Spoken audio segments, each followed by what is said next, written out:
Alors moi je suis parisien, vous êtes américain ou américaine, ou tout simplement vous avez visité Paris et vous avez remarqué certaines situations vraies ou fausses, où vous aimeriez aller à Paris. Dites-moi tout dans les commentaires.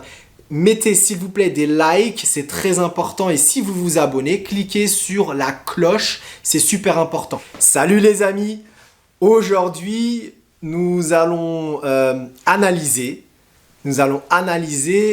une série américaine qui s'appelle Emily in Paris. Donc Emily à Paris, c'est sûrement une série, vous l'avez déjà vue, possible, vous ne l'avez peut-être pas encore vue. Je vous conseille de regarder cette série pour apprendre le français. Et je vous conseille surtout de rester bien jusqu'à la fin de cette vidéo pour apprendre un peu plus sur Paris, sur la culture française et développer votre français. Alors cette vidéo, elle sera en 3 parties. On va faire un peu une analyse, un peu une argumentation. On va analyser cette série sous la perspective thèse, antithèse, synthèse. Donc moi, je suis parisien. Pour celles et ceux qui ne me connaissent pas encore, je m'appelle Nassim, je suis professeur de FLE, français langue étrangère, et je suis né, j'ai grandi à Paris. Alors pour moi, c'est très intéressant d'analyser cette série tout simplement pour les soi-disant clichés que l'on retrouve dans cette série, donc les stéréotypes. Alors si tu es prêt, prépare-toi pour la thèse. On commence par la thèse. Mais avant tout, clique sur s'abonner et active la cloche pour recevoir mes prochaines vidéos, mes cours de français en direct, en live. Mets des likes, c'est très important. On se dit à tout de suite. Alors, Emily in Paris, pas besoin de vous expliquer de quoi il s'agit. Donc, cette série télévisée, elle est vraie. Cette série de Netflix, c'est tout simplement vrai. Alors, je vais vous donner des exemples, tout simplement des stéréotypes dans cette série. Donc, une Américaine qui arrive à Paris. Moi, en étant parisien, j'ai toujours remarqué beaucoup de crottes de chiens dans la rue. Donc, si vous marchez sur une crotte de chien, c'est que vous êtes à Paris, c'est normal, cela porte chance, c'est super, vous allez avoir du bonheur. Mais c'est très important, il faut marcher avec le pied gauche. Donc marcher à Paris, cela peut porter bonheur. Alors c'est vrai, les Parisiens sont très sympathiques, on porte toujours le béret signe de sympathie. On est très sympathique, on est très gentil, vous allez le voir. Si vous n'avez jamais mis les pieds à Paris, eh bien allez-y, vous allez remarquer, les Parisiens et les Parisiennes sont très sympathiques. Nous sommes très gentils, nous sommes serviables, donc on peut vous aider si vous cherchez le nom d'un musée, si vous cherchez un musée, si vous cherchez un restaurant, c'est vrai. Il faut aussi dire que les appartements à Paris, notamment les chambres de bonne, ce sont des appartements un peu petits, oui, mais on a une très très belle vue. Donc les appartements, les chambres de bonne, c'est super, c'est petit, mais en fait c'est quand même assez grand, un peu comme dans la série. Vous avez 1 ou 2 chambres assez grandes. Ensuite, vous avez une très belle vue. Souvent, vous pouvez voir la Tour Eiffel, l'Arc de Triomphe, le Panthéon, le Sacré-Cœur, parce que vous êtes au 6e étage. Mais souvent, vous n'avez pas d'ascenseur. Mais bon, ça, c'est pas très important. Quand vous n'avez pas d'ascenseur, vous faites du sport. C'est super cool. Mais il y a beaucoup d'appartements aussi, il y a beaucoup d'immeubles où vous avez des ascenseurs. C'est une norme. Alors, c'est faire du sport, monter au 6e étage ou au 7e étage avec des courses. Cela est très positif. C'est faire du sport. Un autre cliché, Alors je ne trouve pas que c'est un cliché, les Parisiens commencent le travail très tard. Oui, à 9h, 10h, on parle tous comme ça. Oui, bien sûr, bah oui. Donc les Parisiens, on parle comme ça, c'est normal. Alors si vous regardez cette série en français, vous allez remarquer que Emily parle avec un accent américain. À vous de me dire si vous êtes américain, est-ce que vous avez remarqué aussi ces clichés sur Paris? Aussi un stéréotype, mais bon, c'est très normal, les Parisiens sont très séducteurs. On aime bien séduire, on aime bien être beau, on aime bien être élégant. Donc ça, c'est tout à fait normal. À Paris, on aime bien être élégant. Et d'ailleurs, on aime tellement être élégant, on aime bien aussi marcher. On aime bien marcher dans la rue pour aller d'un point A à un point B. On adore marcher. C'est très simple, on peut faire les Champs-Élysées jusqu'à la Tour Eiffel, c'est très pratique, on marche et on a un musée à ciel ouvert. Paris est magnifique. Alors je trouve que dans cette série, on décrit, on montre Paris sous un regard, sous une perspective très belle. C'est vraiment très très beau, tout est souvent propre, donc parce que c'est très important, les touristes arrivent, donc tout est bien, on a beaucoup de sécurité, donc à ce niveau-là, Paris est une ville touristique, donc sécurité, propreté et beauté de la ville, beauté de l'architecture, c'est très important. Donc pour faire simple, à Paris, on n'a pas besoin de prendre le métro ou le bus, c'est pas très important. Un cliché, un stéréotype sur les restaurants. Alors la gastronomie à Paris, c'est très important. On mange très très bien dans tous les restaurants. Alors vous pouvez même parler avec le chef, vous pouvez faire la connaissance du chef. Et si votre voisin est le chef du restaurant d'en bas, alors là c'est magnifique. Comme je vous l'ai dit, on n'a pas besoin de se déplacer énormément à Paris. Souvent on habite à côté de son travail. La gastronomie, donc c'est très important en France. À Paris aussi, on mange très bien. Tout le monde est très gentil. On parle aussi du café Flore, enfin du café des Deux Magots à Paris. Eh bien, c'est vraiment possible d'aller dans ce café, de se boire un verre, un café, un chocolat chaud. Aucun souci, on trouve sa place. Alors aussi, les professeurs en France sont un peu comme dans cette série, un peu arrogants. On a toute l'information, on a la sagesse, on a la science en nous, donc on connaît tout, on est un peu arrogant. C'est normal, c'est rien d'extraordinaire. Vous allez voir, vous parlez avec les Français, on est un peu arrogant, on sait tout, on n'a pas besoin d'apprendre une autre langue, on sait parler français, c'est suffisant. Alors si vous avez d'autres clichés sur les Français, eh bien regardez en bas, vous allez voir, vous mettez des commentaires, dites-moi qu'est-ce que vous en pensez. Alors, Emily in Paris, tout est faux. Alors, tous les clichés sont faux, à l'exception de un ou deux clichés, un ou deux stéréotypes. Alors, les cacas de chiens dans la rue, oui, mais de moins en moins, parce que sinon, c'est une amende de 35 € si vous laissez votre chien faire une crotte, donc faire un caca, et vous partez comme ça, un contrôle, et c'est 35 € d'amende aujourd'hui, si je ne me trompe pas. Ensuite, les appartements, alors les chambres de bonne, en plus sans ascenseur. Alors, beaucoup d'immeubles aujourd'hui ont un ascenseur. Certains non, d'accord. Alors, vous remarquerez que dans la série, vous avez une chambre de bonne.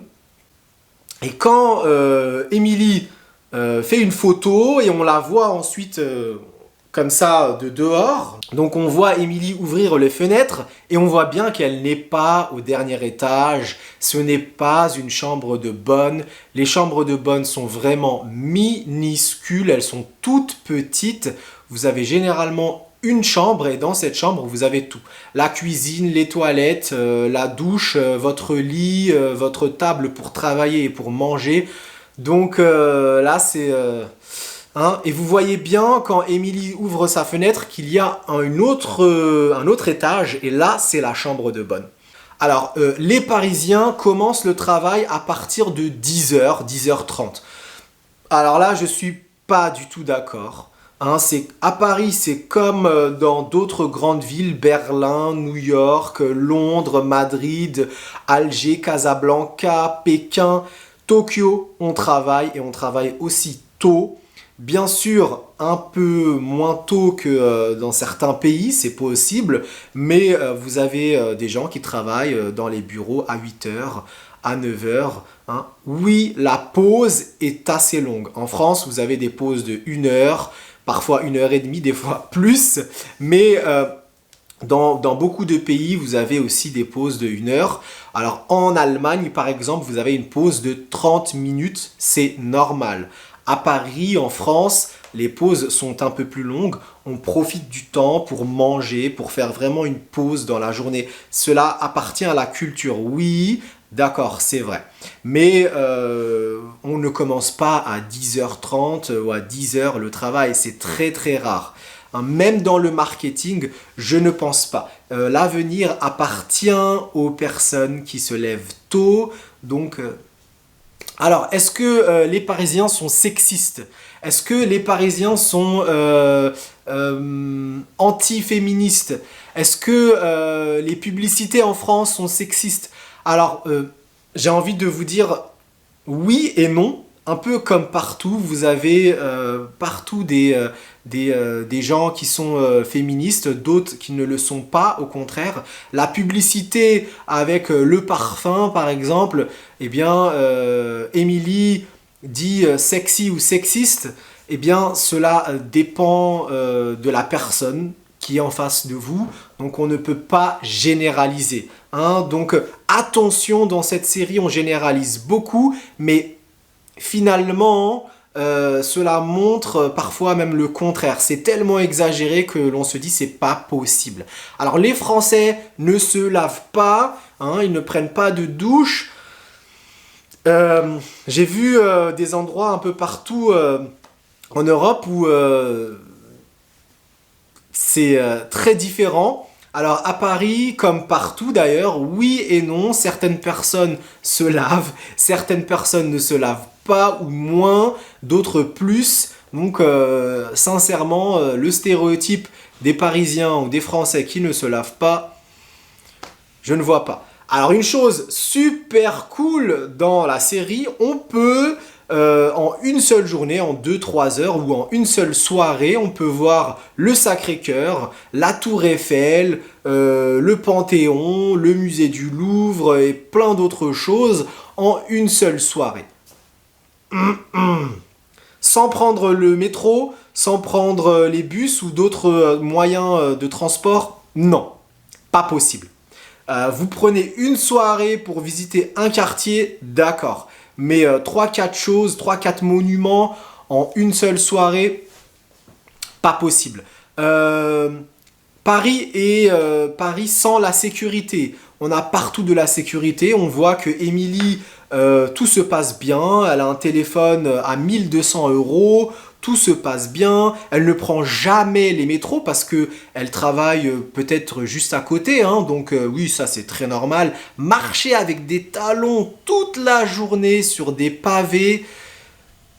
Ok, c'est sûrement possible. Donc là, on a, oui, les clichés, le Moulin Rouge, tout est beau, un musée à ciel ouvert, Paris, c'est très beau, oui, mais on trouve aussi beaucoup de saleté, pas beaucoup d'ordre. C'est une ville très chaotique. Alors moi, je le dis, j'ai vu d'autres villes, j'ai vu Berlin, Cologne, Düsseldorf, Hambourg. Alors, ça, ce sont des villes, bien sûr, en Allemagne où l'ordre est très important, mais j'ai vu aussi Barcelone et il y a aussi de l'ordre. Paris, c'est très compliqué quand on roule en voiture ou même en vélo, cela peut être très dangereux. Donc ça, il faut le savoir. Hein. Je sais qu'il y a le syndrome Paris. Les gens idéalisent énormément une ville et après, c'est le choc. Donc, attention, les clichés dans les stéréotypes dans Emily in Paris, qu'ils soient positifs ou négatifs. Alors, Emily in Paris, les stéréotypes. Oui, mais attention.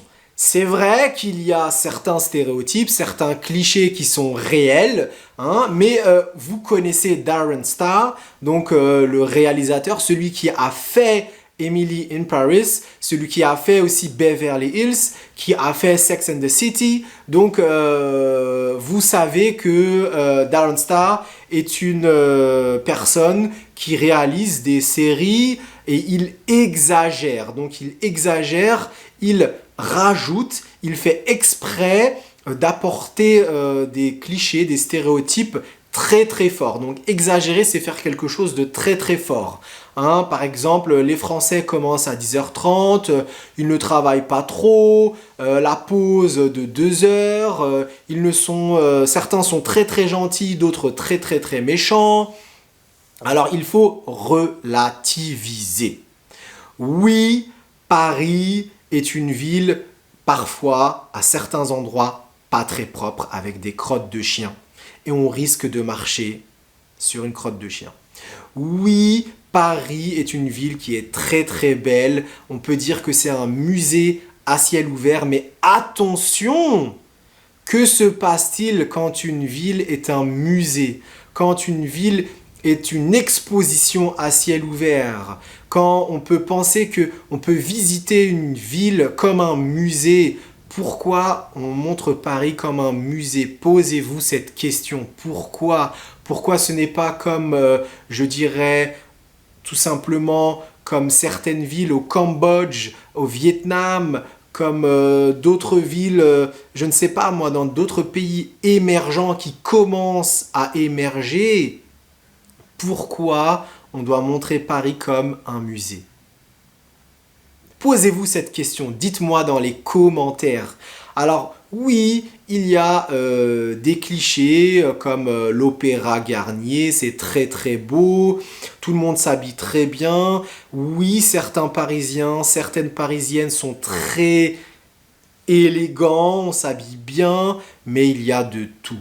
Alors sincèrement, dans cette série, c'est une série à prendre avec des pincettes. Avec des pincettes, faites attention, il y a des choses vraies, mais il y a des choses vraiment exagérées. L'objectif, c'est de choquer. Et Darren Star le dit, j'ai créé Beverly Hills, j'ai créé Sex and the City, les choses sont exagérées, je pousse les choses à l'extrême. Pourquoi j'arrêterais dans Emily in Paris? Tout simplement. Donc si vous connaissez les autres séries, vous savez que cela va arriver aussi dans cette série. Donc c'est très normal de voir ceci. J'ai beaucoup rigolé, sincèrement, j'ai beaucoup ri dans cette série parce que j'ai vu certaines situations, j'ai dit « No way, c'est pas possible !» Mais des fois je dis « Ah ouais, c'est trop vrai !» Et il y a beaucoup de sous-entendus. Donc des sous-entendus, c'est quand vous dites quelque chose et on peut comprendre autre chose. Vous utilisez aussi de l'ironie quand vous faites des sous-entendus. Alors un sous-entendu, c'est tout simplement dire quelque chose, mais vous pouvez dire soit le contraire ou dire une autre chose. Tout simplement. Hein, quand vous dites par exemple « Ah, il fait chaud ici, hein !» et 2 personnes se sont disputées, eh bien, on comprend que c'est pas juste la chaleur, la température, mais il y a 2 personnes qui se sont disputées, c'est pour ça qu'il fait chaud. Donc, si quelqu'un arrive, vous dites « Ah, il fait chaud ici, hein !» et vous montrez les yeux comme ça, eh bien, la personne doit comprendre qu'il y a un problème. C'est un sous-entendu. Beaucoup d'ironie aussi, hein. Vraiment j'ai senti dans cette série beaucoup d'ironie, hein. On montre par exemple le café à Saint-Germain-des-Prés, un café quasiment vide, alors que généralement c'est un café qui est toujours rempli, bondé de monde, et vous avez un autre café où il y a vraiment beaucoup de monde, alors que c'est un café que l'on ne connaît pas comme les Deux Magots, tout simplement, ou le café Flore. Donc, beaucoup d'ironie, beaucoup de messages aussi cachés, très intéressants. Alors moi je suis parisien, vous êtes américain ou américaine, ou tout simplement vous avez visité Paris et vous avez remarqué certaines situations vraies ou fausses, où vous aimeriez aller à Paris. Dites-moi tout dans les commentaires. Mettez s'il vous plaît des likes, c'est très important. Et si vous vous abonnez, cliquez sur la cloche, c'est super important. Tout simplement, abonnez-vous. On se retrouve à la prochaine vidéo. Au revoir.